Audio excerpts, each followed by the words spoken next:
Good evening, everybody. Welcome to the meeting of Gloucester City Council's Planning Committee. I'm Councillor Conda, Chair of the committee. The meeting's being live streamed on the Council's YouTube channel. The recording of the meeting will remain online for 4 years, and if you are present in the chamber, you are consenting to appearing in the recording and broadcast, which may also be used for training purposes. I'll ask at this moment for everybody to introduce themselves. Can late arrivals please take their seats? Councillor Chambers, would you like to begin by introducing yourself, and we'll go around in this direction. Alistair Chambers, City Councillor for Matston, Robins, Wood and White City.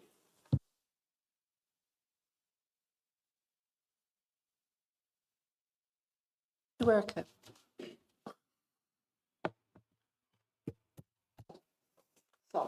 Mark Sweet, Gloucestershire County Council Highway Development Officer.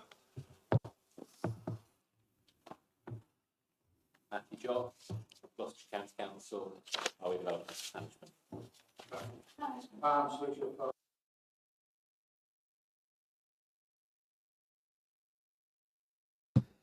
Craig Stock, Planning Officer. Claire Haslam, Planning and Development Manager. Michael Ronan, Local Planning Lawyer. Councillor Linda Castle, Long Evans Ward. Lauren Carter, Democratic Services. Osman Premier, Councillor for Borden Tedworth. John Jones, Councillor for Kingsway. Karen James, Councillor for Kingsway. Owen Riederhold, Councillor for Hartlecote. Andy Lewis, Councillor for Quetchy Seddenvale. Stephanie Chambers, Quedgley Field Court. Thank you. Before we proceed, I'd like to remind everyone that the meeting is conducted in accordance with Gloucester City Council Constitution, which sets out the rules and procedures to ensure efficient, transparent and accountable decision making. Can I add at this point, I don't see any mobile phones being used during the meeting. And can people please, when they ask questions where the information is not already present on the documents that we're looking at. For the public, if you've registered as a speaker on one of the substantive items, you're consenting to the use of sound and video recordings for broadcasting and training purposes. When we reach the public speaking slot for an item, I will call you forward and ask you to make your 5-minute representation. And I will ask you if you want a 1-minute warning. I'll now run down the agenda in item order, starting with apologies. We've received apologies from Councillor Marshall and Councillor James's substitute. Item 2, declarations of interest. Do any members present? Sorry. Oh, sorry. Councillor Harris is late. He's stuck in traffic his childcare was stuck in traffic, so he's on his way here. Now, I do understand we've only got one item on the agenda, so if he doesn't make it in time before that, does that mean? Yeah, you can. Okay, thank you.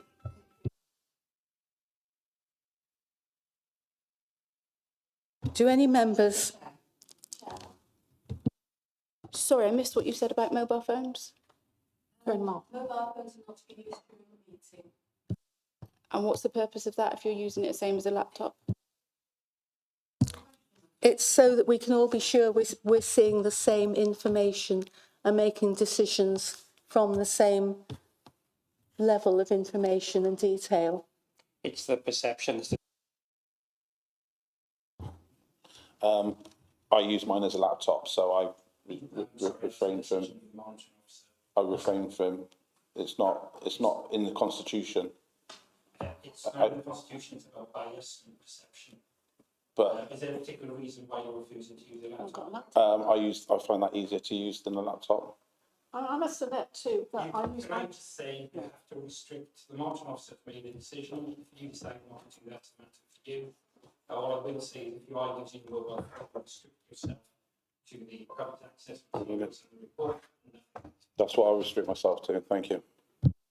Can I just make a point there that if that's the case, have we been informed of that? I haven't seen it. I think it's just been fine. But if you come prepared, you'd know to come with your laptop, wouldn't you? But if you had some pre-notice of I that. think you have your laptop. I have my laptop, that's fine. But no, that's not an issue, but other people don't.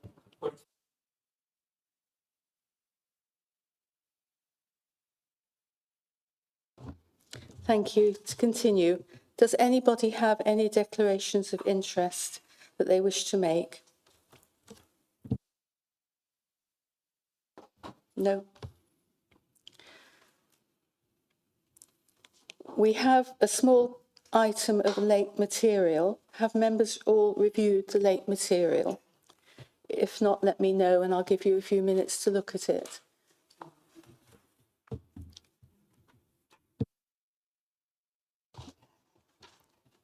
Three minutes to look at the late material.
The minutes of the last meeting.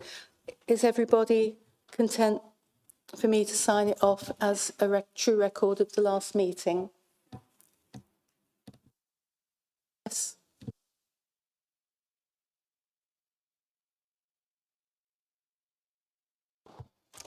So agenda item 5 is the only application we're looking at this evening.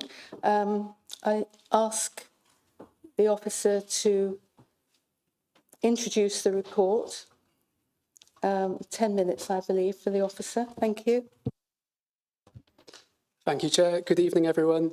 As you can see, this planning application is at 63 Rycroft Street, and it proposes the change of use of a commercial building to create 5 residential units, the erection of a first floor extension, roof alterations, the insertion of dormer windows, alterations to existing openings, and the proposed parking area in the rear yard.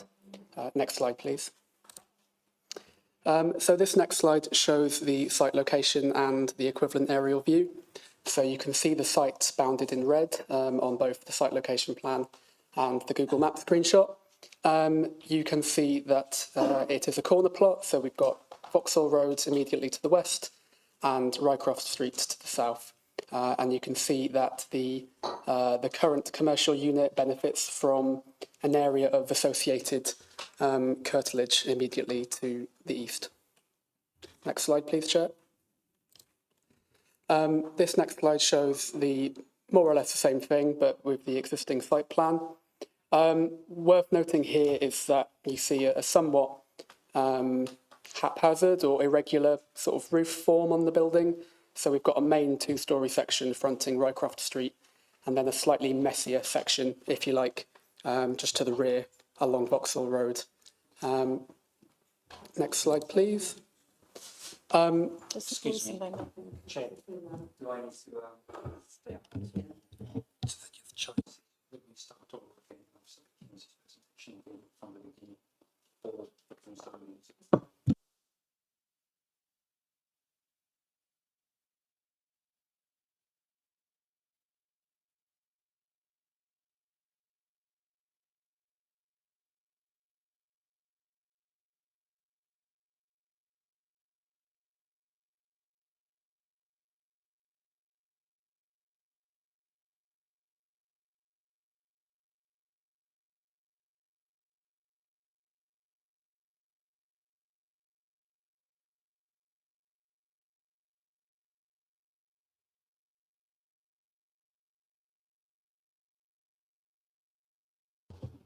So I was just explaining that we have the existing plans and elevations here. As I was saying, there was a series of somewhat haphazard alterations and roof forms and fenestration, principally along the section fronting Vauxhall Road. So of interest are these two side elevations on the left-hand side of your screen. The bottom one is facing into the courtyard, and the one at the top is facing towards Vauxhall Road. Also of interest on the right-hand side of your screen is the ghost signage for the previous Sparks Bakery. Now, the site itself was actually nominated for local listing a couple of years back, albeit that nomination was unsuccessful. But regardless, the council's conservation officers can consider the site to be a non-designated heritage asset. So that is reflected in the report and in the assessment that's been made. Next slide, please. So the next couple of slides just give a flavour of the site itself and the surrounding area. So the top two photos, well, the top left photo shows that side elevation that I was just showing you on the elevation drawings. Again, of note is a couple of sort of boarded up windows. The site itself isn't in a particularly great state at present. And of course, you can see the Sparks Bakery ghost signage here as well. The top right shows the interior of the site and the courtyard that's previously been used for commercial purposes. And then the bottom two photographs show the frontage to Rycroft Street itself. So you can see a section of fencing on the bottom left photo and access gates. Those are actually proposed to be removed as a part of the application. The next slide shows another series of photos. These ones are more looking at the immediate surroundings of the site. So the first one on your left, you can see the Masjid-e-Nur Mosque, which itself is locally listed and is considered a non-designated heritage asset by the council's conservation officer. And then the two on the right are looking in opposite directions along Rycroft Street. So in the middle one, you can see the mosque on your left, and on the one on the right, you can see the site immediately on your left. Of note as well is these double yellow lines immediately opposite the road. So that, next slide, please. So that brings us on to the proposals. So again, as a reminder, the proposals are to convert the building into 5 flats. On the left, you can see a proposed site plan. You can see that I referred to the haphazard or irregular roof form of the sort of rear section of the property along Vauxhall Road. The proposals seek to regularise that section, if you like. You can see a single gable roof running along there. Also proposed are the installation of 2 roof lights on the front elevation and the dormer window to the rear. It's a little bit small, you might have to squint, but you can also see annotated a 1 to 12 gradient access ramp proposed for the main entrance to the residences. And of course, you can also see a parking layout here with parking spaces numbered 1 to 5. There is a condition recommended for the implementation of that parking layout, as well as for a parking management plan to be submitted and approved prior to occupation, among other highways conditions. There's also a bin store at the bottom right, which is the subject of a condition for further details. The access here is open, so the gates that you saw on the previous slide in the previous photo are to be removed. On the right-hand side, you can see a series of parking tracking diagrams that were submitted for consideration, and those were submitted to demonstrate the sort of practical usability, if you like, of the parking layout. Next slide, please. That brings us on to the proposed floor plans. So again, we've got 5 flats proposed here. 4 of those 5 flats are to be one story, 1 bedroom, 2 persons. And one of those flats is to be 2 bedrooms, 3 persons. You can see flat 5 here, so in the top right is proposed to be split over 2 floors, so it would also make use of the converted loft space on the second floor. You can see unit number 1 on the ground floor is to be N42 compliant, so it features slightly more generous dimensions to allow for turning spaces and such like, and that has been, a condition has been recommended to implement that layout. You can also see on the ground floor a dedicated cycle storage room accessed via Vauxhall Road. In the bottom right of this slide, again, it's a little bit small, so you might have to squint, but there's a table that shows the performance of each of the flats against national space standards. Of most interest is this green column, this column with green writing, which shows that all of the flats either meet or exceed NDSS standards. The penultimate slide shows the proposed elevation drawings, and this kind of demonstrates what I was talking about earlier. So not only is the roof form to be regularised and made a bit more simple, but also the pattern of fenestration on both side elevations in particular is proposed to be regularised and made a bit more simple as well. So the officer recommendation is to approve the application subject to conditions and also subject to a unilateral undertaking. That unilateral undertaking is a legal agreement to secure a financial contribution of 5 times £673, the purpose of which is to mitigate against the cumulative impacts of residential development upon the Cotswold Beechwood Special Area of Conservation. Thank you very much. Thank you. We now have representations from 3 speakers. First of all, the ward councillors. Councillor Sajid Patel, please. You have 5 minutes. Would you like a 1-minute warning?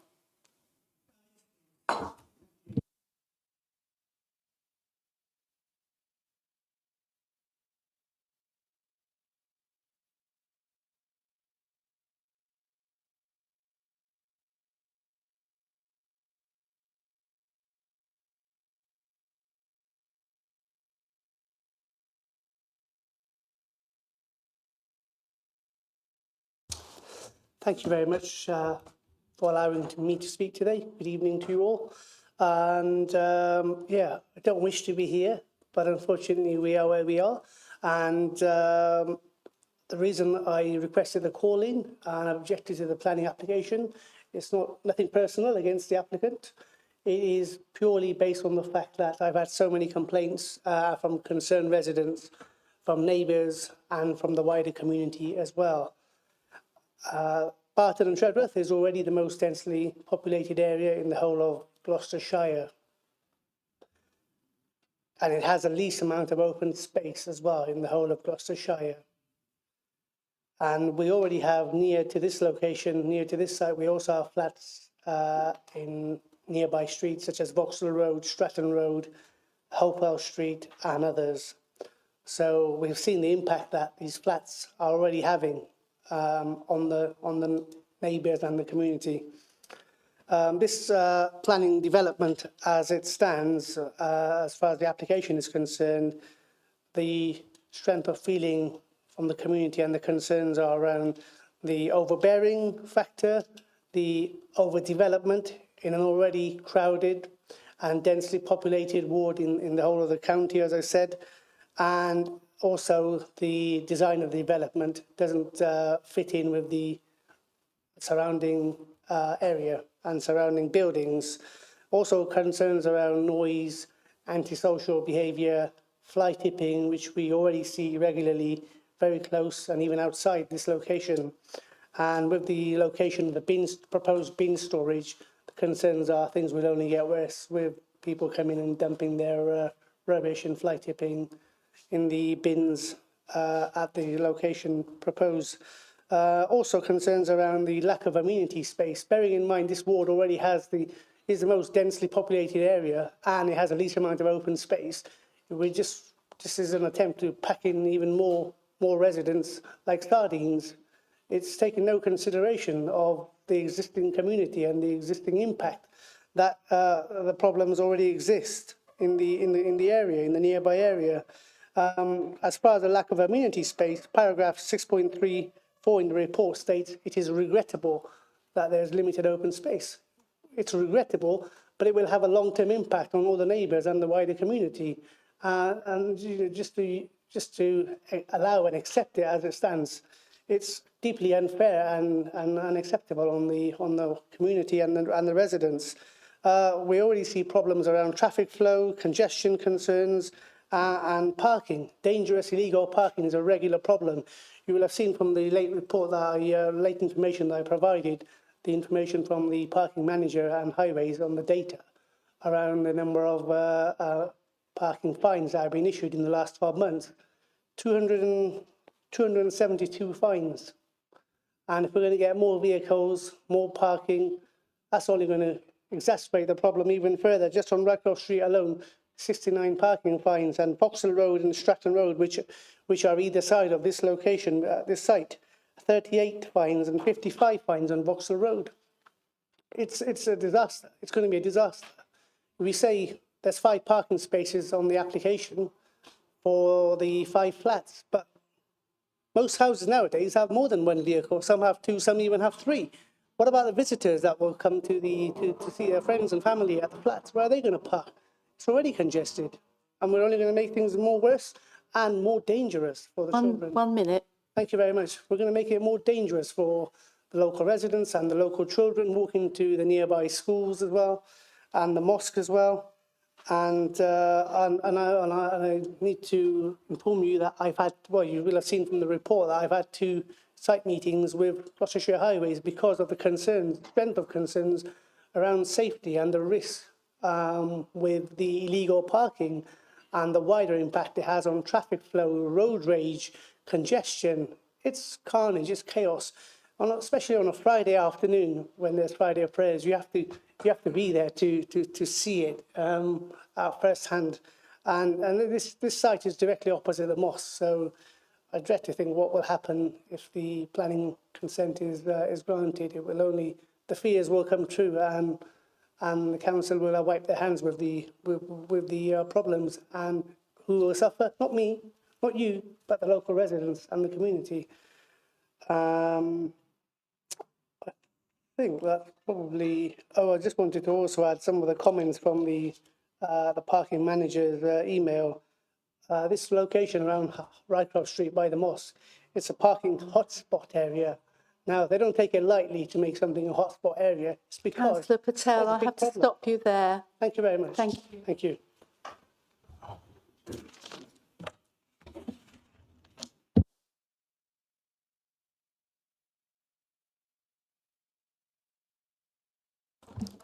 We have a speaker against Mr. Jaffa. If Mr. Jaffa would like to come forward, please. You can press the button on the microphone. And would you like a 1-minute warning?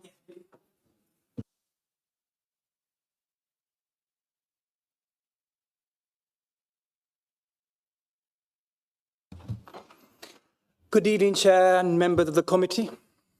My name is Hanif Jaffa. I was born at and raised at 79 Rycroft Street, which is a neighbouring property to the application site, which is basically about 10 metres away from the proposed site. 10 metres. My father remains the legal owner of the house, and I have therefore known the street, its people, its character all my life. Basically, I was born at 79 Rycroft Street. So I've been there for the last 48 years, long time. I'm here to speak in support of the planning application before you. The 3 main reasons why I believe the proposal is good for the area. First of all, addressing local housing need. We are all aware of the shortage of housing in our community. Many younger families and professionals are being priced out or forced to move away simply because there are not enough homes available locally. This scheme will be made a positive contribution to local housing supply and help ensure the next generation can continue to live and thrive here. Community engagement and confidence. The applicant has gone out to their way to involve local residents, like me. They have shared their vision with us, shown us detailed plans, and even engaged visits to see what the finished scheme would look like. That level of engagement has given me and my father and some residents, which is very, very local, 10 metres, 15 metres away from the proposed property, a real confidence that this will be delivered to a high standard in a way that respects both existing residents and the wider character of the street, knowing I was born there. Enhancing the neighbourhood. From what I have seen, this proposal has been carefully thought through. in terms of design, scale, and layout. It will enhance the streetscape, not dominate its plans to incorporate model building standards, likely including better insulation, energy efficiency, and sustainable materials, features that our older housing stock on the streets simply does not provide. This means not only a visual impact, but also an environmentally responsible one. I also want to emphasize that there will be no undue impact on neighbouring amenity. Privacy, light, and access have been considered in the design. And the applicant has listened to feedback from the residents during the process. In conclusion, this scheme represents good sustainable development. It meets local housing needs. It respects the neighbourhood. I'm a very close neighbour, 10 metres away. And it has been brought forward in collaborative way with local residents, and therefore respectfully urge the committee to support this applicant. In fairness, I'm only 10 metres away. It's providing parking. It's not noisy at all. Rycross is a very nice, calm place. I live there. Nice people. I don't want to say bad things about it, but I will say good things about it. The mosque is opposite. People come and worship. It's a public place. I take my father every Friday to the mosque across the road. There's cars parked either side of the road because people want to go pray. You know, it's up to them. But this proposed development has provided parking. The planning officer has worked very, very hard with the applicant, and highways there, and other people there, which the design and the structure and the layout is therefore generally very good.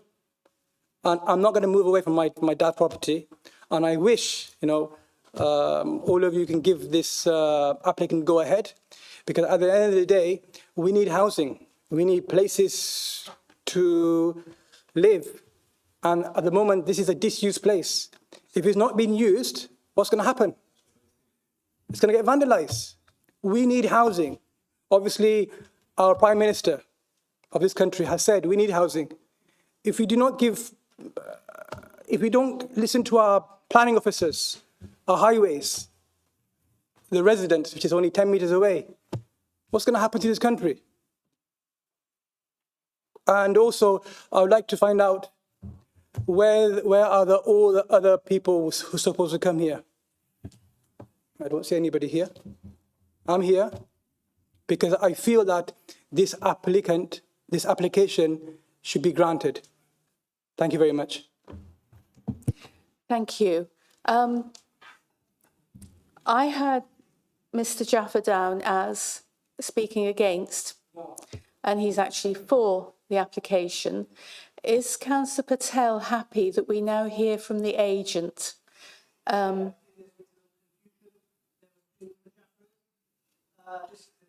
Jaffer was speaking in favour of the application.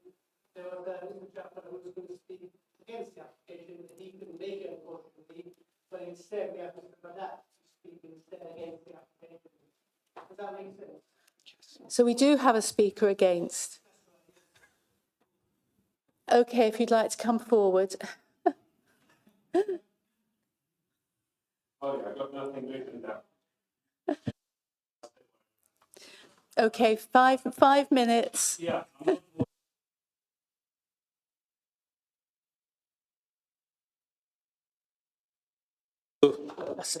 Yeah, that's fine. Yeah. I just want to say something what Mr. Jaffer just said. Mr. Jaffer no longer lives there. Mr. Jaffer lives in Long Levens. And he has some business association with people who are asking for planning permission. Now, it doesn't matter how well... Can I interrupt you? I don't want this conversation to become personal. Yeah, okay. We'll try and keep I'm objective. Please fine, give us your views, not about anybody else, but your views as to why this should not happen, please. Yeah, I'm sorry about it, but I thought the last speaker was not telling the truth where he lives. I just wanted to make it clear to the committee that he does not represent Rycroft Street.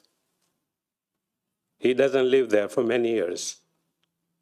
His brother is actually against him, but he unfortunately couldn't come today. Can I stop you again, and can I ask you to get to the point, please? It's not about personalities. Yeah, We're talking about facts here. Yeah, And where somebody lives actually doesn't come into it.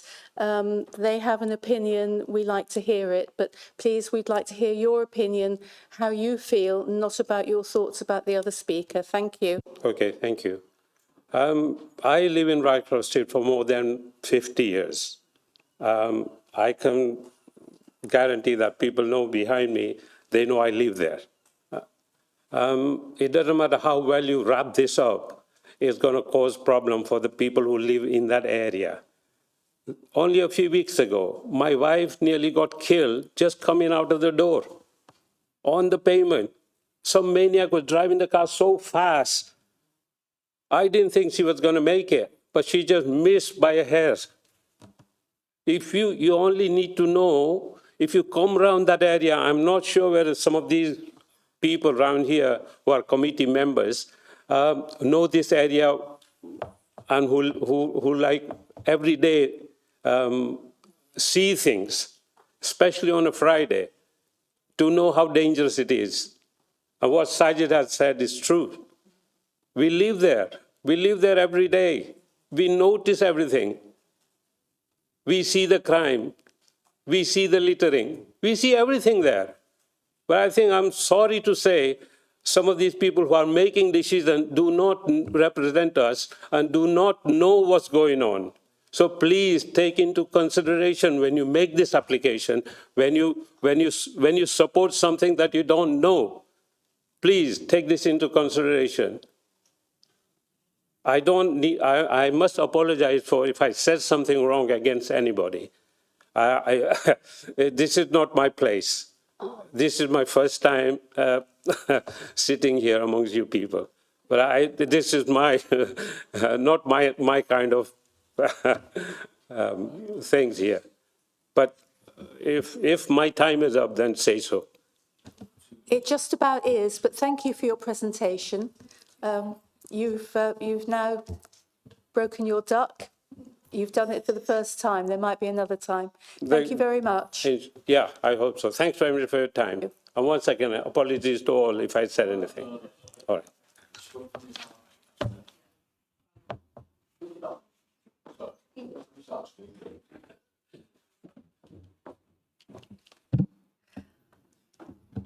I'll now ask the agent, Anne Kenshington, to come up, please. 5 minutes, Anne. Do you want a 1 minute warning?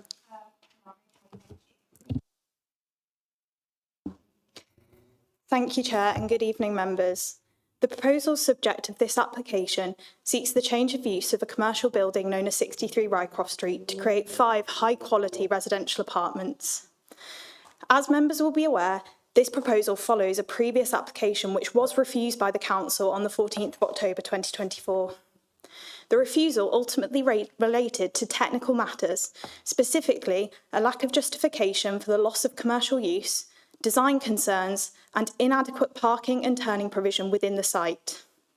The amended proposal before you tonight is a culmination of several rounds of positive and proactive engagement with the planning officer and consultees, including highways, conservation, and the planning policy team. As a direct result of this engagement, all previous concerns have been addressed, and this is reflected by your officer's recommendation for approval. There are no technical objections to this application in relation to flood risk and drainage, ecology, or highways. It is acknowledged by the Council that there is an undersupply of housing in the city. The Council cannot demonstrate a 5-year housing land supply. In line with paragraph 11 of the NPPF, the tilted balance in determining this application is engaged, and great weight should be attached to the provision of new residential development. This application is advanced on the basis that the change of use of this site from commercial to residential is acceptable and has full regard to City Plan Policy B2. The applicant is engaged with planning policy officers at the council and has submitted additional information to justify the loss of employment use. A planning statement addendum dated the 16th of July 2025 confirms that, historically, the site was in residential use and that the building, as it stands, is redundant and not fit for purpose or capable of meeting future employment needs. Justification of the change of use has been bolstered by submission of a formal letter from a sales and letting agent confirming that despite the property being marketed for over 9 months, no viable or realistic offers have been made for ongoing commercial use. This information has been accepted by your officers, and the planning policy team have confirmed that the application meets policy requirements and the change of use is therefore acceptable in principle. With regard to the proposed design, the proposals have been significantly reduced in scale from the previous refusal. The works now include a modest adjustment to the ridge height, a small rear-facing dormer window, and incorporation of sash windows throughout. The aim of the design approach is to deliver a building which is more visually cohesive. Initially, a front dormer feature was proposed. However, following comments received from the council's conservation officer, this feature has been removed and replaced with skylights to reduce visual impact. The conservation officer is now supportive of the proposal. We are aware that there is significant concern from local residents regarding availability of on-street parking.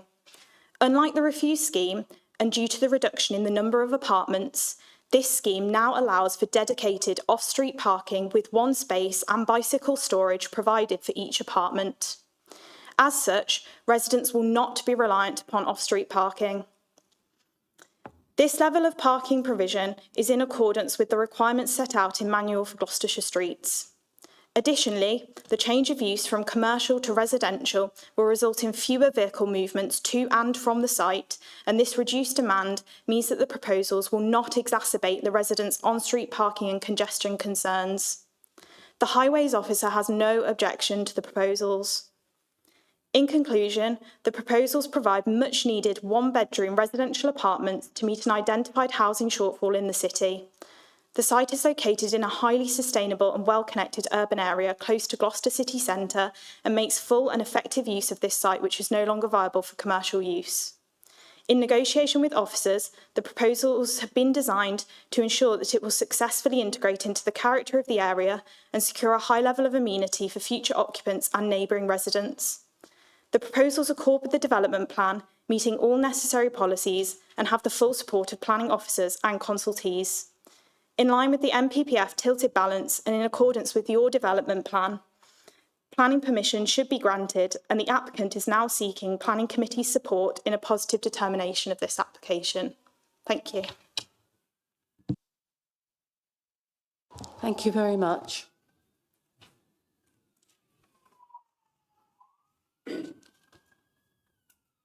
We now move to members' questions.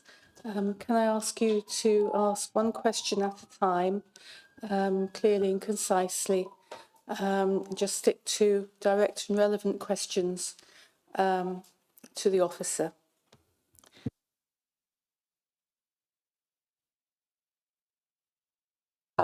What does she mean by sash windows? Sash. Oh, sorry. I was thinking of what you had on cords. Yeah, thank you. I have questions. But Councillor Stephanie Chambers. Thank you, Chair. So I've just listed a couple of questions. The first one is there's a mention of a turn area for the traffic.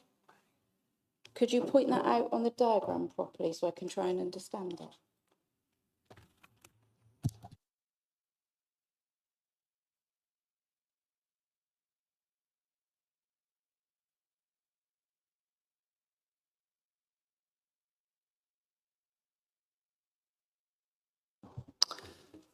Thank you. Thank you for the question. Could I just clarify, did you refer to a turning area for the traffic? Was that what you referred to? Referring to a turning area, but I presume it's turning for the parking, the cars coming into the parking. Okay. I won't lie, I'm having to squint very slightly to see the annotations on the plans here. Bear with me 1 second. So I assume this is referring to the turning area within the layout itself. So there's 5 spaces provided, as you can see. And the diagrams on the right show how cars would enter and leave each parking space. So they show the type of manoeuvre that would have to be performed.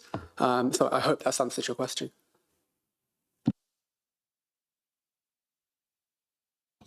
Okay, yeah, thank you. It's not necessarily a turning kind of circle, is it? But sorry, my next question is, how long has the property been vacant for?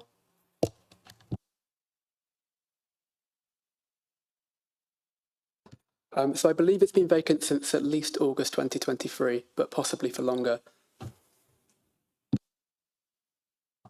And my last question is to do with the parking again. So there's an M42 apartment in here, which is great, and it's got a ramp, etc. Are any of the parking spaces large enough for a disabled parking bay?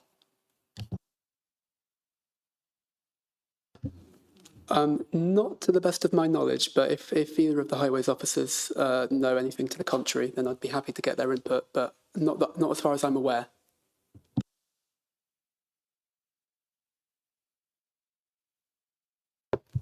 Through you, Chair.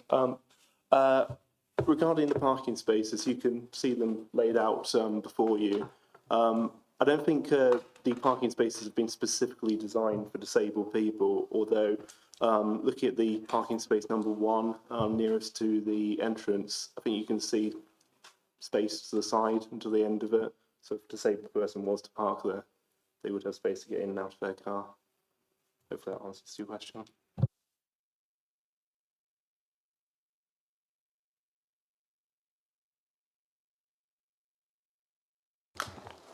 Councillor Vida.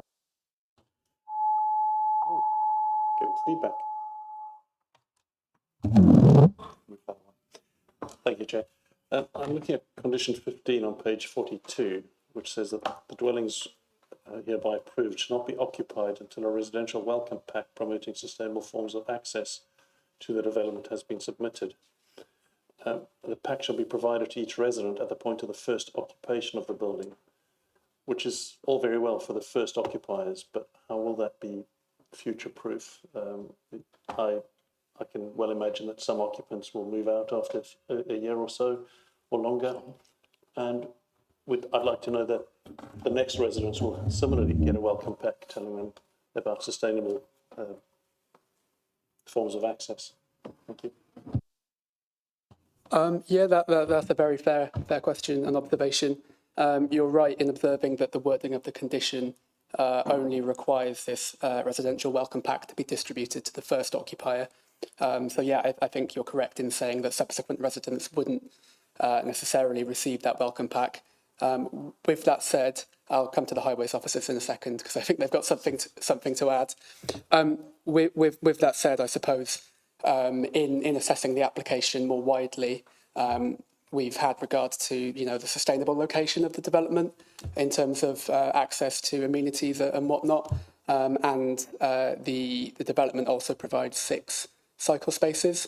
So I suppose in assessing the application, we have adjudged that residents of the dwellings would have access and to sustainable transport modes, and they would have a genuine choice of transport modes. So the cycle storage is such that, in my opinion, residents would, it's a conveniently located and secure. So the hope would be that future residents would still opt to use cycle, to travel to and from the site by bike. I think that the highways officers might have had something to add.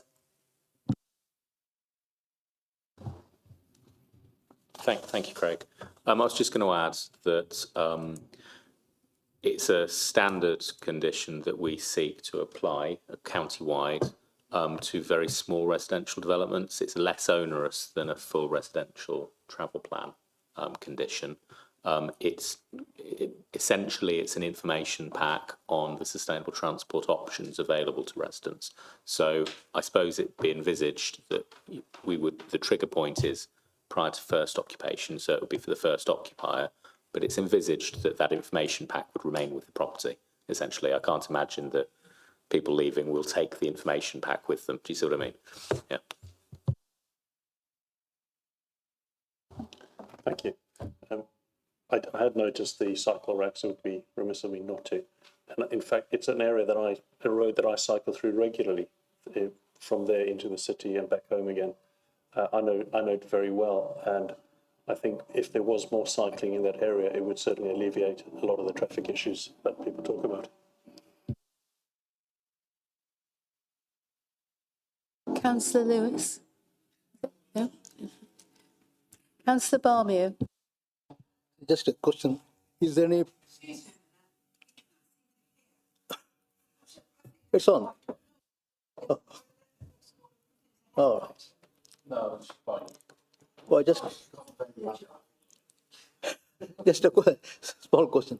What is the relationship between the roadside parking and granting permission to the plan?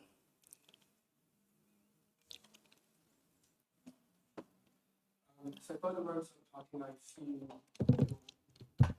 I assume you're referring to the on-street parking rather than the off-street parking. Is that correct? Which of the two are you referring to by roadside? Do you mean the parking on street or on street? Okay. The judgment that's been reached in our assessment here is that the net impacts of the development in highways terms would not be unacceptable. So that is essentially a net judgment, a comparison between the existing authorised use and the proposed residential use. So the judgment that's been reached is with regards to paragraph 116 of the National Planning Policy Framework, and that judgment is that there would neither be a severe impact upon congestion nor an unacceptable impact upon highway safety. So the judgment that we've come to is that for several reasons explained within the report, not least the provision of 5 off-street parking spaces, that those impacts as per the threshold of the trigger of the paragraph would not be met. So I hope that answers your question.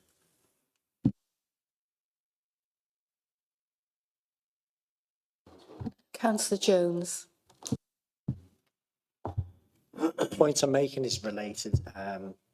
Parking, permeable parking, considering we've had 4 heat waves in a row, so it would be good to conserve water, especially in an urban, concrete, densely populated area. And my other question is that the flats themselves, it says optional water efficiency mandated at 110 litres per person per day. So going forward, it would be better and preferable if we could make sure that is mandatory rather than optional. That's my 2 points. Thank you.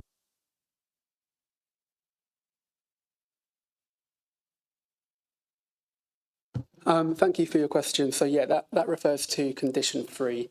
So just to explain, that relates to policy G6 of the Gloucester City Plan, the adopted Gloucester City Plan, which has to do with water efficiency. So the wording of the condition, and it's a standard condition that we use, is very deliberately worded because when a planning condition such as this is applied to any consented development, that effectively triggers an optional requirement in building regulations for a lower amount of water per dwelling to be used. So the standard requirement under building regulations would be higher than 110.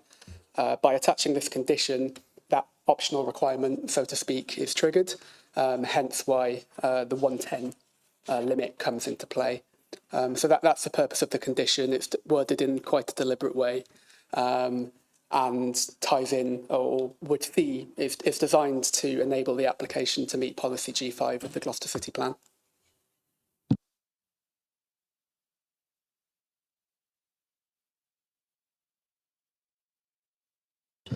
So I think I'm right in saying that your other question had to do with the surface and the permeability of it.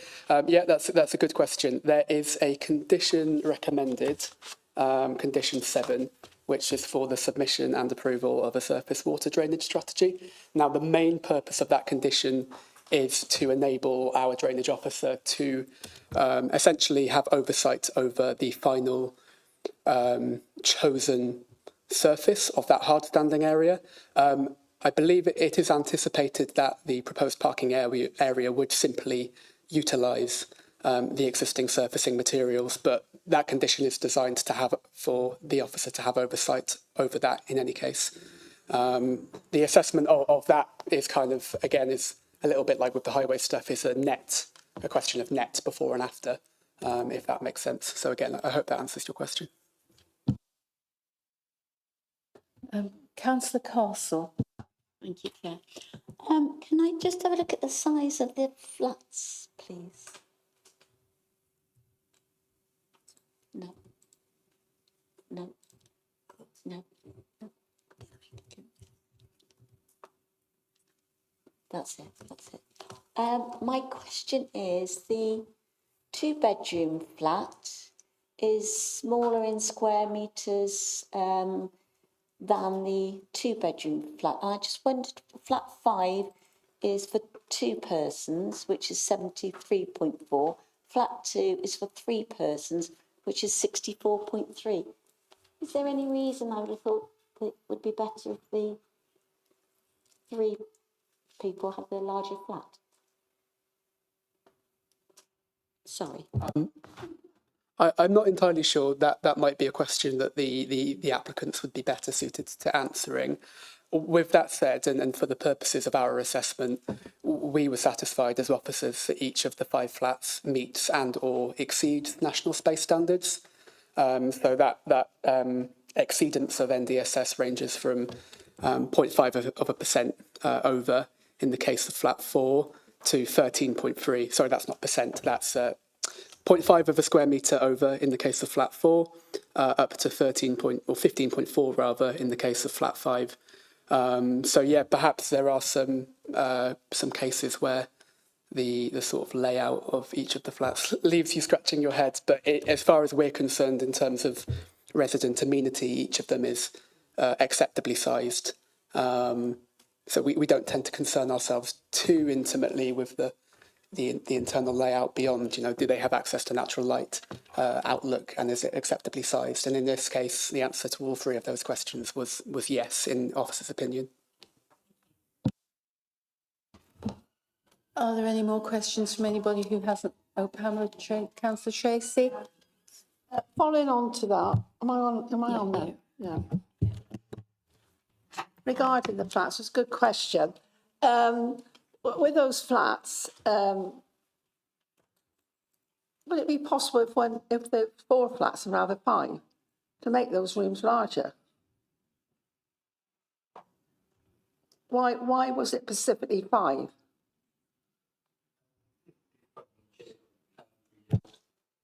That'll just be because that was the application that's submitted, and that's what's before you.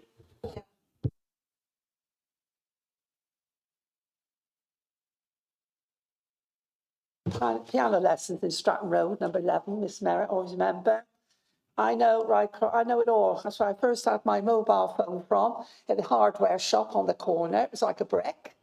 And we always use it. I know that inside out. And am I right in thinking it's not where the cul-de-sac is?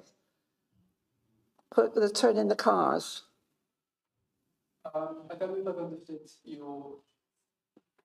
Yeah, I got it. Yeah. I just asked that question. Yeah.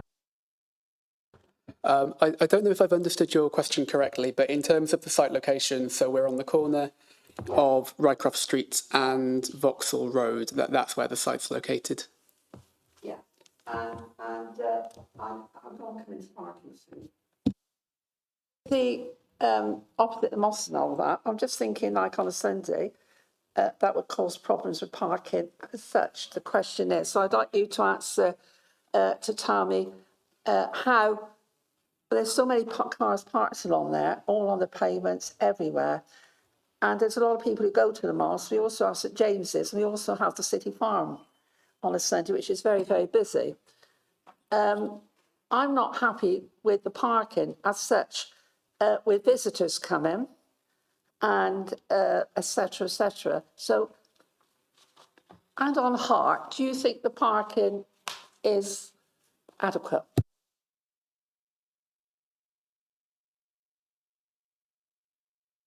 We'll get to the house in a minute. Yeah, through you, Chair. Thank you for the question, Councillor. So the sorry, the manual for Gloucestershire Streets parking standard that set a standard of one space per 1 to 2 bedroom flats. So this development provides one space per each flat, so it meets the parking standards. However, sort of like in expectation of these points being raised by parking, I have looked further at local census information for the ward, and the average vehicle ownership for properties across the Barton Treadworth ward is approximately 0.5 vehicles per bedroom. So from that, you can extrapolate that for the number of bedrooms, that's 4 one-bedrooms and 1 two-bedroom flats, it would lead to just under 4 vehicles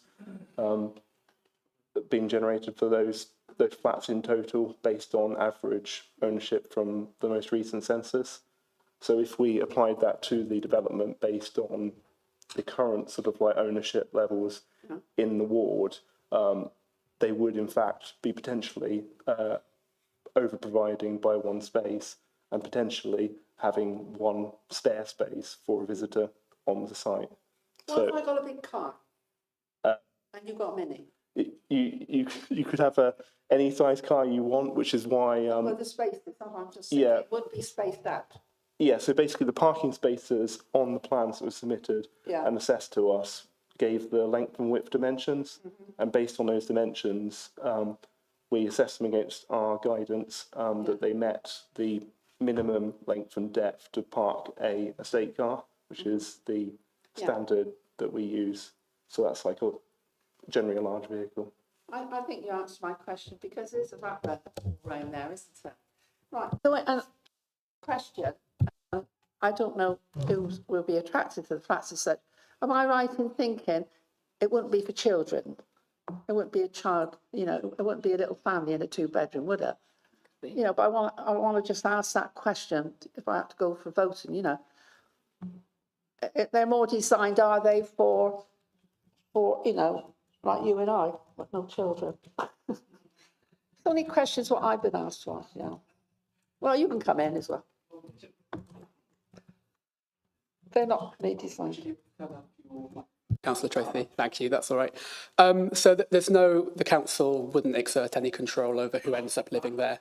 So it could be anyone, it could be single people, it could be couples, it could be young families. We wouldn't exert any control over that. And so, yeah, that's my answer. Okay.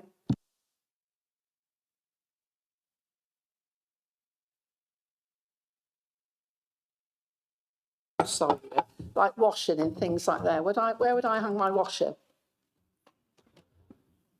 It's relevant questions. Please, that's okay, that's all right. Yeah, that's a very good question. So the application doesn't propose any outdoor amenity space. So there wouldn't be anywhere on site to hang or to dry your washing. Now, the lack of outdoor amenity space has been considered acceptable in this instance for a number of reasons. It's noteworthy, just more generally, with the application that each of the flats overperforms national space standards, as alluded to earlier. So whilst, yes, there wouldn't be any outdoor space, each of the flats exceeds our standards for internal space and benefits from amenity and outlook and natural light. So when we were coming to that judgment, we had regard to a few policies, not least policy A1 of the Gloucester City Plan, which talks about providing outdoor amenity space at a level that reflects both the character of the area and the nature of the development in question. So in this area, the most typical form of housing provision would be a fairly typical 2-storey terraced house with a small rear garden. But there are also examples of flatted developments that without outdoor amenity space nearby. And in each case here, each of the flats, most of the flats would only be a single bedroom. So dwellings with 3 or 4 bedrooms would typically be expected to provide, you know, greater garden space than smaller 1-bedroom flats. So that's why we'd come to that judgment. So I would go into that flat bare, so I would have to provide myself with a washing machine or a dryer if I wanted, or just hanging on the windows outside. Thank you. I suppose future residents of the development would be free to use and to occupy the development as they see fit. It's not necessarily for us to dictate that. But yeah, your observations about the lack of outdoor amenity space are correct, that there is none. One of the other reasons why that was considered acceptable in this instance was because obviously the outdoor space here is allocated for parking, and there were, as has been reflected by the volume of local representations, there is quite considerable concern over car parking. So the use of that outdoor space for car parking was adjudged by the applicants to be the preferable use of that space. Obviously, that does result in a lack of outdoor amenity space, but that's a scheme in front of us, and we've come to the conclusion. So what I'm looking at, in front of me, would be a block of flats, 5, full stop.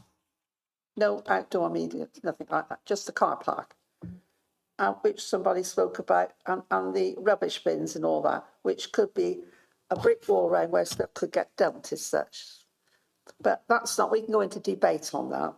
So my main issue, the size of it, the lack of movements in there, and also the parking.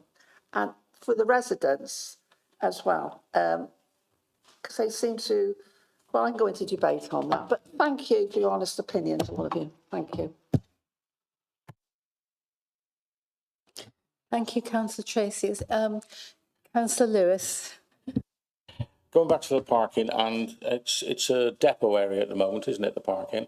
So presumably that would actually have drainage. There would have to be a drain in there somewhere to cope with all the runoff water. So the thing, I understand where he's coming from with the drainage and permeable and all the rest of it, but that's already been accounted for, and this is historical, it's already taken place. Am I correct in that?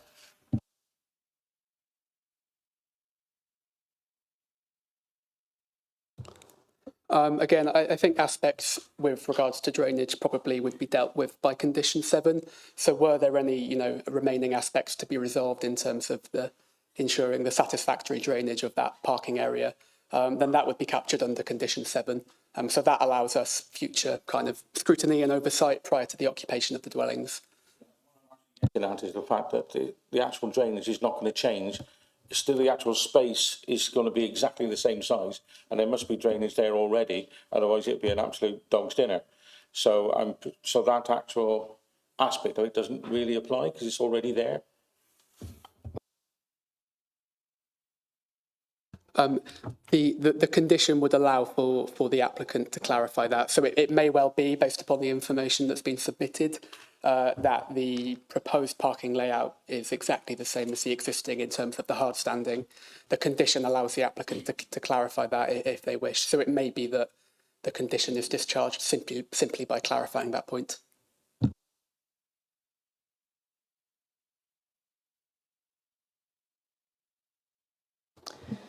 Are there any questions?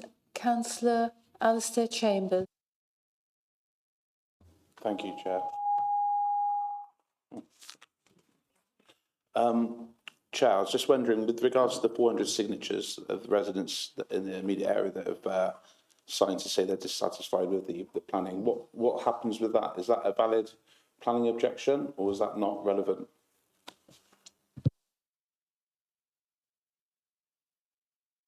It's a material consideration for you to take into account. So you've viewed one view of highways and how those people feel that they're impacted by it.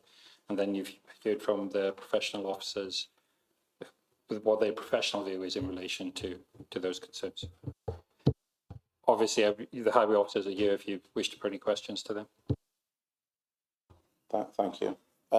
Chair, I was just wondering if there was S106 agreement. Apologies if there is one. I couldn't see one. I could see there's no payment made for SIL, but I couldn't see anything with regards to S106 in there. Might be my oversight. So the application is subject to a unilateral undertaking, which is a type of Section 106 agreement that has been signed and completed on the 1st of August. The purpose of that Section 106 agreement is for the developer to make a financial contribution, which would offset or would mitigate against the cumulative impact of residential development on the Cotswold Beechwoods special area of conservation, so that the most of Gloucester City Council's area falls within the radius whereby residential development is considered to have a cumulative impact on that special area of conservation. So yes, there will be a financial contribution made prior to commencement of development as per that section 106 were permission to be granted. Thank you for clarifying that. Given that the council's missed S106 payments in the past, the significant ones that have been missed and late, is that a condition that payment has to be made as part of the planning condition?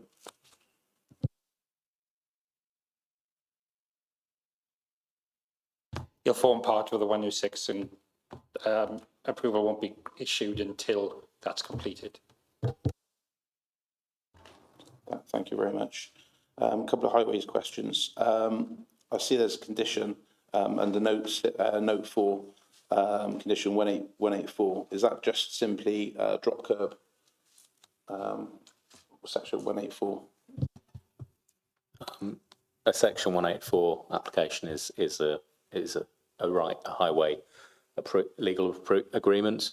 It's separate from planning, so yeah, it sits outside planning.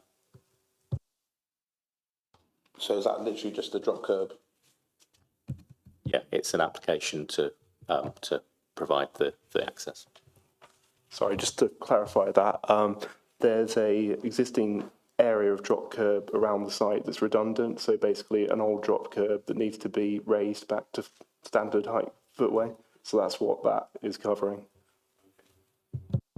Yeah, I saw condition 13 as well. That's probably what reference that's got to do with the existing one. I noticed as well on highways, initially was refused on highways grounds that it was deemed it wasn't safe to exit the site, given that it's so close to the existing turning, and you'd have to reverse off. I see there's been a consultant that's wrote a report up for the applicant. Is that what swayed it? Was the consultant's report? Is that what swayed your decision from refusal to approval? Sorry, could you repeat the question? Yeah, I noted that there was initial objection from highways with regards to the parking arrangements. It was initially refused. And there's been a consultation, I believe, that showed that you could exit in first gear. Is it the consultation that swayed the decision of highways from initial refusal to acceptable? Yes, that's correct. So after going back to them, they submitted the further plans that we've seen on the screen showing swept path tracking so that vehicles could go into each of the parking spaces, turn on site and exit in forward gear. Thank you. The other one for highways is, I noted that freedom of information to highways by Councillor Patel and the late material shows that there's approximately 272 parking tickets issued in that immediate area over 12 months, which is a significant amount of parking. On that basis, would that raise any concerns that that's a significant amount and it's far over the amount that's normally the average for a parking district in that within that 100 metre square?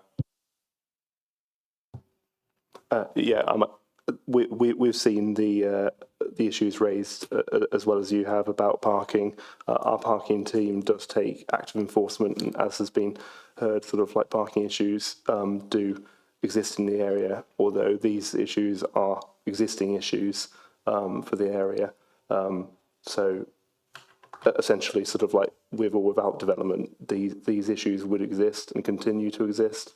So we've looked at the application before us, the potential parking demand of that site to accommodate itself, and based our recommendation on that.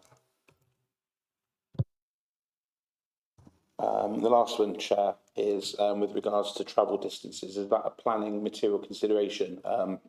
Looking at some of the flats, especially the significant ones, from the furthest corner of the bedroom to the means of escape, the travel distances, I worked them out, and I believe that they're in contrary to the design specification for means of escape. Is that a building control element, or is that a planning element?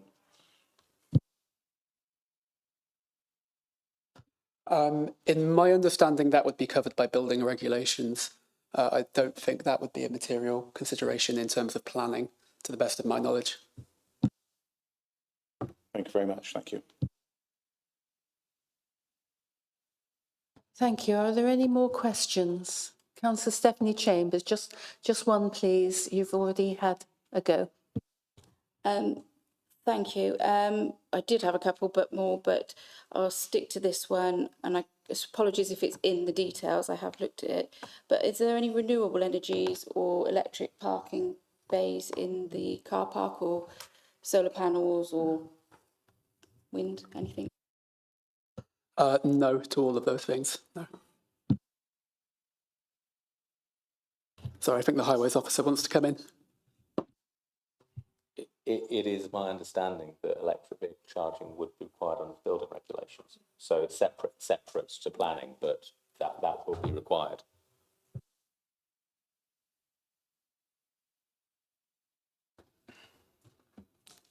I think that's everybody who wants to speak, unless Councillor James wants to say anything. Fine, thank you very much. Okay, so that's questions. I've just got one question about the traffic on Rycroft Street. Is Rycroft Street one-way or two-way traffic? It's two-way traffic. Thank you. Okay, I think we move into debate now. Who would like to go first? Councillor Stephanie Chambers. Thank you, Chair. I have a lot of local knowledge because I grew up on Blenheim Road and lived there for a lot of my childhood. And then my first property I bought was also just down the road from it. So this area, if you don't understand it or if you haven't driven through it, and I visit the area regularly still now, this turning is one of the biggest issues in that area, because you get so much traffic, because you can get traffic coming from both. It causes deadlocks, people get very irritated with each other, people are mounting the curbs all over the place there. It is a very, very congested area at present. And I know when we're looking at these applications, there was a comment said about the severe impact, and if it's going to cause a severe impact. That area, to my mind, is already under severe pressure. It is one of the most dense areas in the city. If I was looking at 2 large apartments now with more bedrooms, and that maybe there'd be less parking needed, but to squash 5 apartments in there, I think is just possibly looking at financial gain and maximising the commercial value of it. Not really.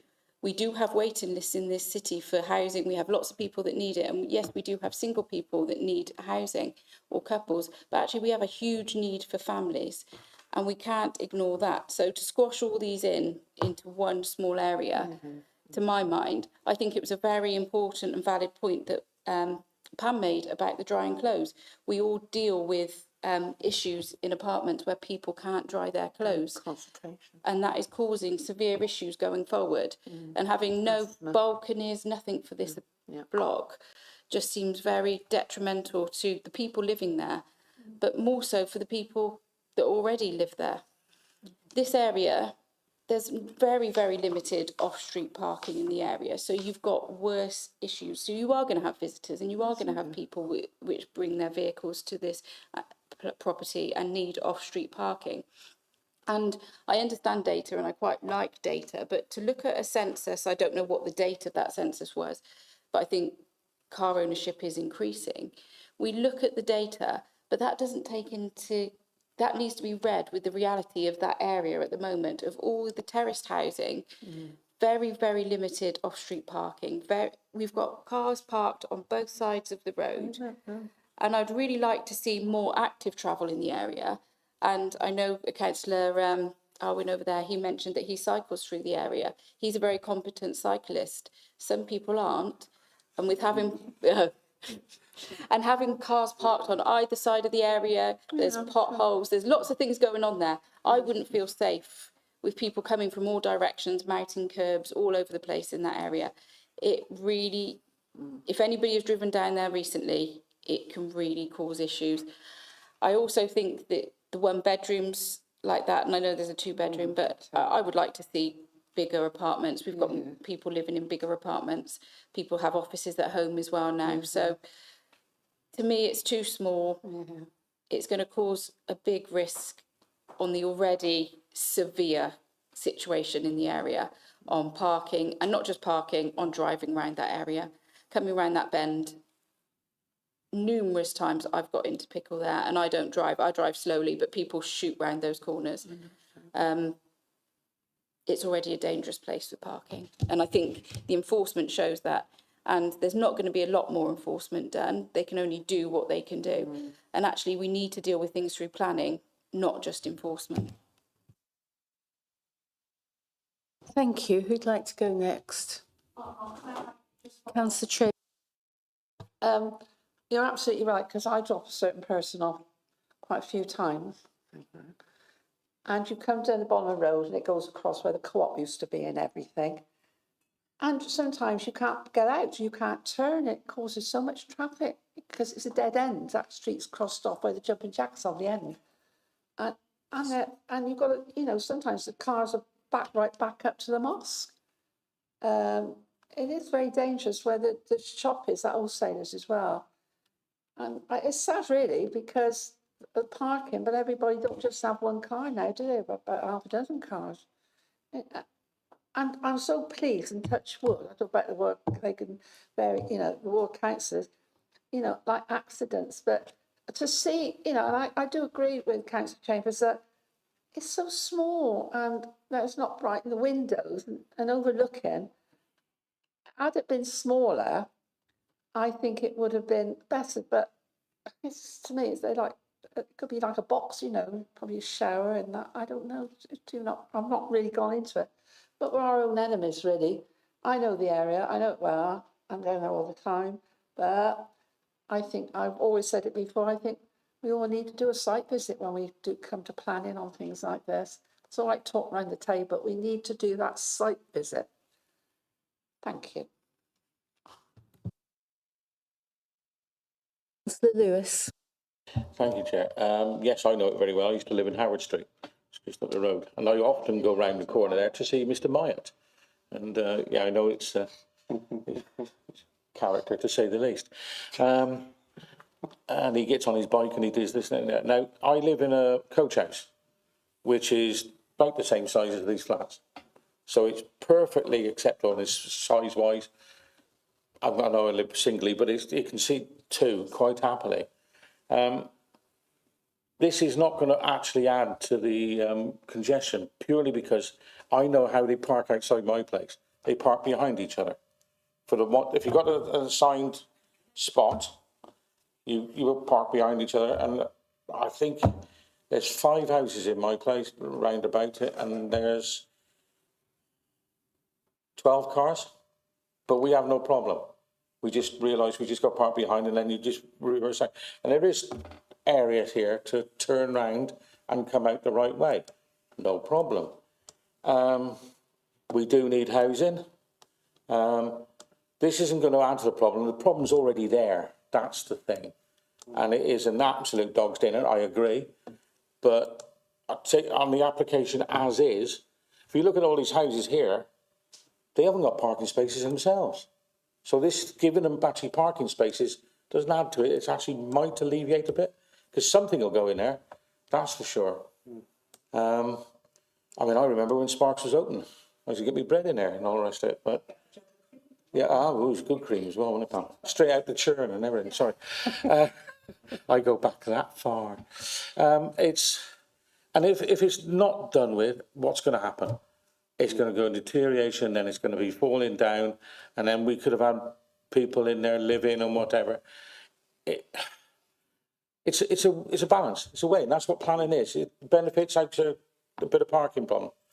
I don't think it's going to exacerbate the problem that's already there, to be perfectly honest, and I will be giving it a go ahead, that's for sure. Thank you. Councillor Castle? Thank you, Chair.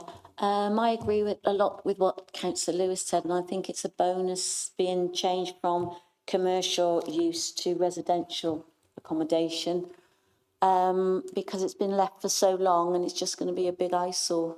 So I think if it still stays as commercial use, you're going to get lorries turning. It could be even worse than, you know, so devil you know, the devil you don't type of thing. Thank you.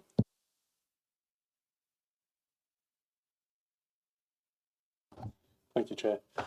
What I'm seeing here is there's no, we're not taking away any open space. There is no open space to take away.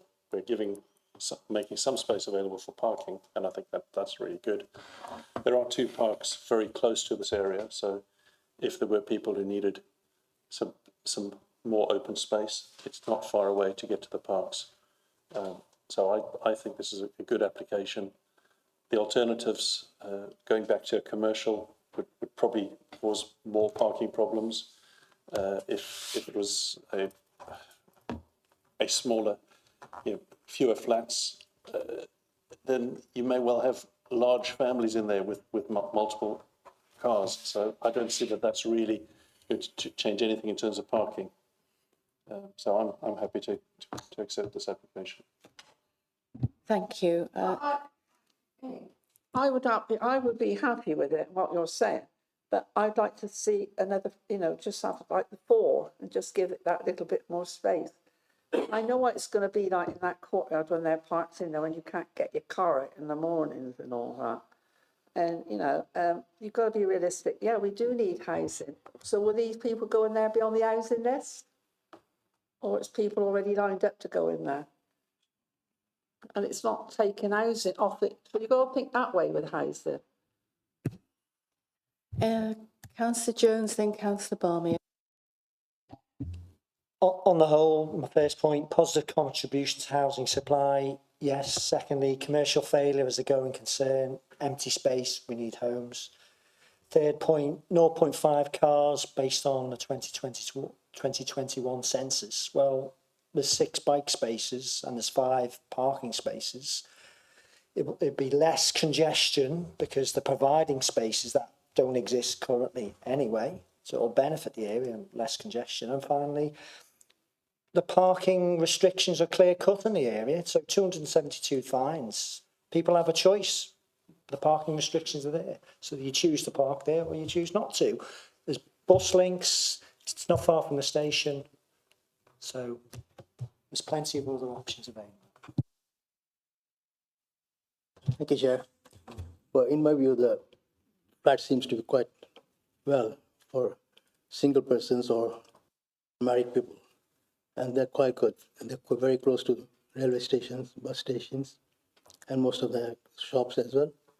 So I think we should go for it. Thank you very much. Is there anybody else who hasn't spoken? Councillor Alistair Chambers.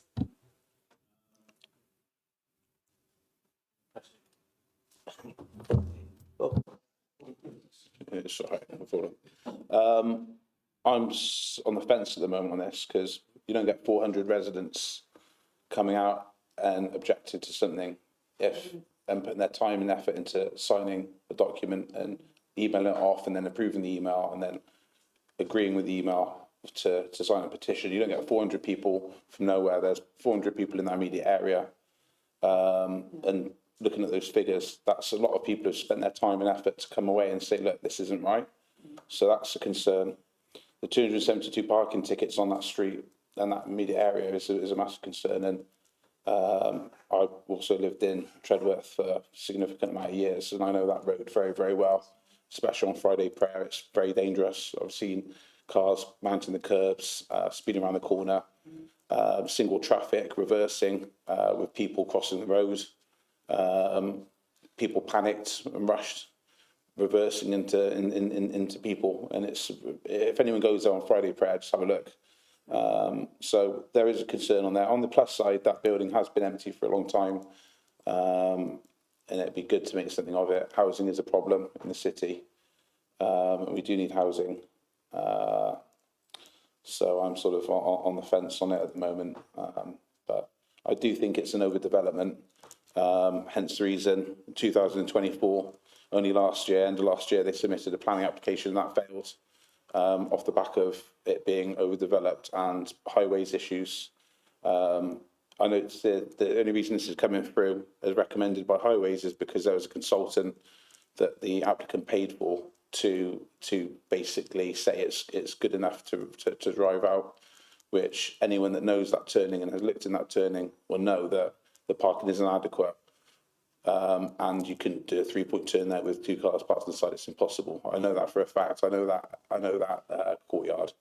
However, they paid the fee for a consultant, and off the back of that, the consultant is working for the applicant. So the consultant's going to say what the applicant wants him to say, in my opinion. And highways have to go off the back of the consultant's recommendation. So I don't really agree with the parking situation. I think that you'll be lucky to get 2 cars, 3 cars in there maximum. And the reversing out, as Andrew said, parking behind each other won't work, because then you're eating into the so-called 3-point turning circle. So that won't work. It won't manage. So that's where I am at the moment. I'm sort of on the fence with it.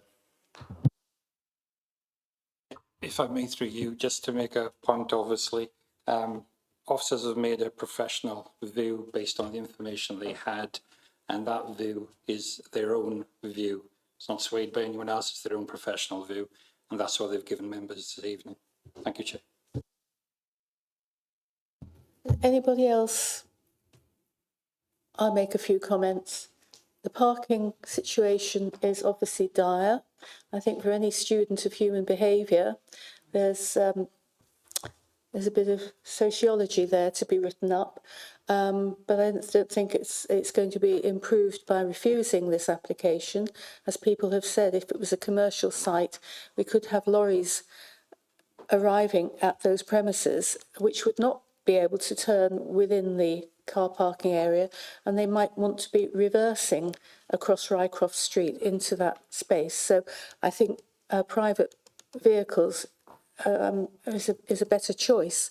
And these will be homes for local people. The applicant's already reduced from 6 to 5. Their bank will probably have told them that 5 flats is the minimum viable for the investment, and they have to bear that in mind. So I'm in favour of this, and we have to hope that the residents in the area improve their road sense and road behaviour, if that's possible. So is everybody finished with the debate? We can go to a vote now. Councillor Chair. Sorry, Chair, you have the officer recommendation. We need a proposer in a second. So, Councillor Chambers? Yeah, I just wanted to make a comment to say that it's not great to sit here in judgment, because there are people that are living in that area that are put at detriment, not through their own bad driving. There are many residents in there that are very good drivers. I drive around there. I don't think I'm a bad driver. And you're just put in a situation because of the amount of cars parked on the roads, because of the amount of housing and the amount of cars.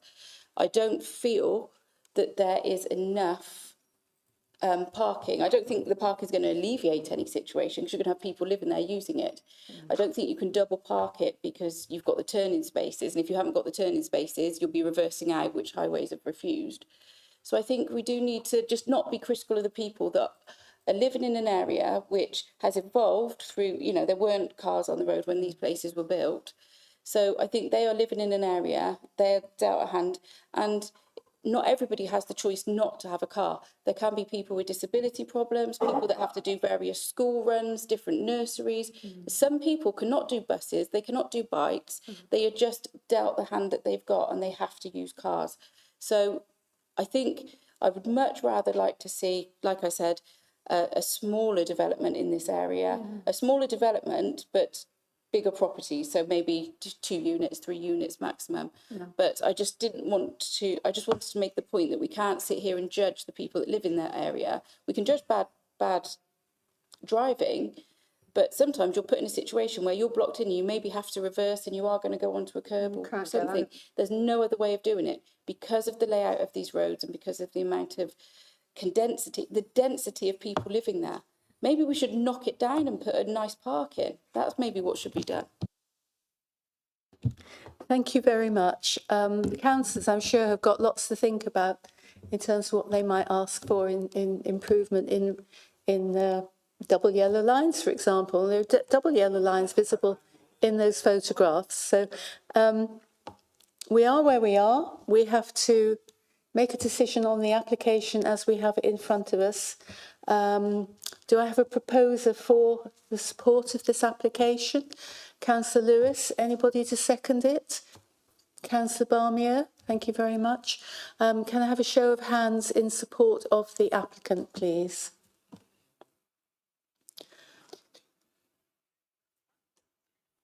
Seven. It's carried. Sorry. So there's seven. Seven. Anyone against? And those against, please? One. And those abstaining, please? Two. Okay, so that proposal is passed. Thank you, Chair. Just to confirm, Chair, towards financial contribution as per the completed unilateral undertaking. Thank you. Thank you very much. We now move on to the delegated decisions. Is everybody happy to accept the delegated decisions? Yes? Everybody happy with that? Thank you very much. That's the end of the meeting. I look forward to seeing you at the next one. 7th of October. And thank you to Michael, our legal man, who will not be here. So the new